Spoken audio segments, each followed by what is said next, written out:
and welcome back to my channel. Today I'm going to be doing a video on self-publishing. As you may have already known, I've self-published a memoir in July of 2021.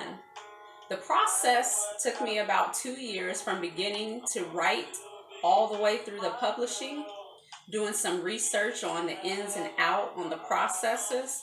I had to learn a lot on the way myself doing it self-publishing style. So hopefully some of the things in this video will help you if you are deciding to write a book. Here we go. So the first thing you want to do if you're thinking about writing a book is begin writing. You want to start with an idea of what you want to write about, whether you want to do fiction or nonfiction. You want to think about what type of subject matter you want to do. So that's the first thing you want to do is start writing. Next, you want to think about what you want to charge for the book. One of the ways that I decided how to price my book is I went around to different bookstores. One of the major ones I went to is Barnes and Nobles, and I kind of looked in the nonfiction section where memoirs were, and I looked at different books that were similar to the amount of pages that were in mine. So that's one way you'd want to do when you're doing some research. The next thing you want to do in the writing process is search for an editor. Now, I happened to find someone that I already worked with that was very, very versed in what she does and helped me along with my editing. Another place that I like to use is fervor.com. They have some freelance people that do all kind of things from editing to illustrations to covers to everything you want to do when it comes to self-publishing and other things. Leaf through some books while you're at bookshops or bookstores. See what those covers look like. See what those interior pages look like. See what you would like yours to look like. All of that is going to help you along on your self-publishing process. Also, with your interior layout, as I mentioned, I use fervor.com. And also keep in mind when it comes to publishing, the more color you use on the interior of your book, the higher the printing costs will be. So for instance, if you're using a book with a lot of pictures, or if you're doing a children's book that's going to be very vividly colored, it's going to be a little bit more expensive to print per copy. So you want to make sure that when you do print your book, make sure you price it where you can make a profit. Because some people make the mistake of putting their books too low of a cost and barely covering their printing costs and giving wholesale discounts. And before you know it, they're not making any money on their books. So go ahead and do that research as well. The next thing you want to do is make sure you purchase your ISBN numbers. Now, I did a lot of research on the web, whether I should purchase my ISBN numbers, whether I should get the ones that are free from different companies. The reason why I decided to purchase my own ISBN numbers, and I purchased multiple of them, is just because I wanted to do multiple formats such as ebook, paper book, and I wanted to have all the control over my publishing rights. So with these different companies that distribute and print for you, they don't own your book, you do. And because of that ISBN number that's yours, it will follow the book and it identifies under your name.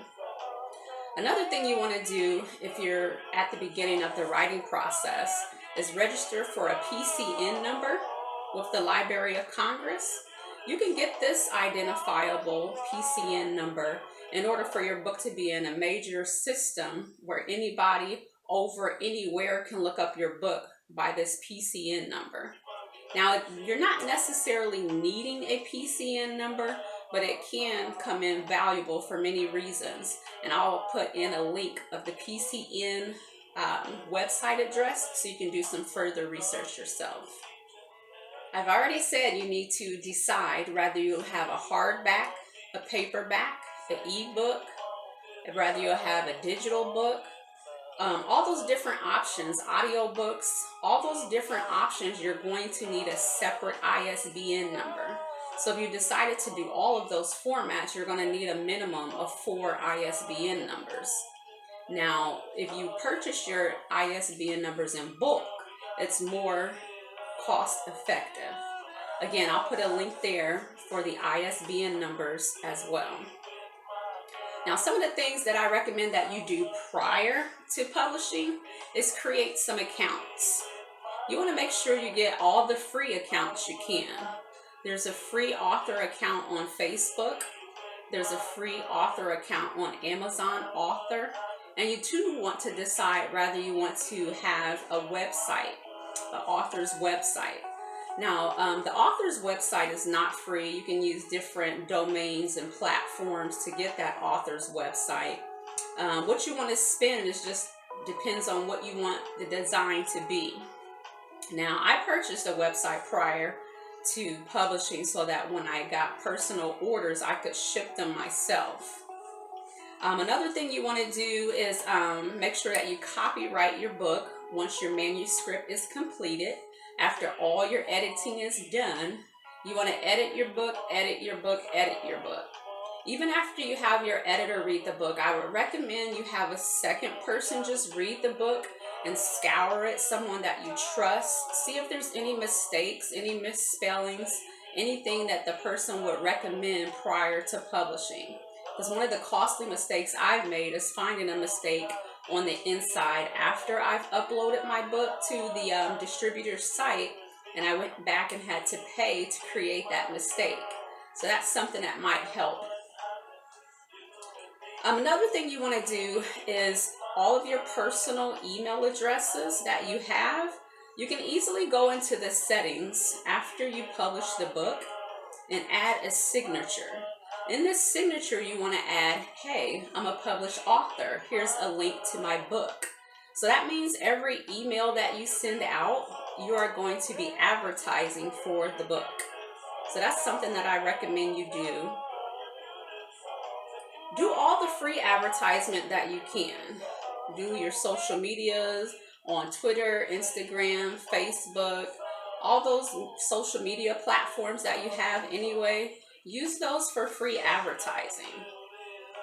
Another thing that I learned during the process of publishing, there are some companies and sites out there where they will give you a review prior to you publishing.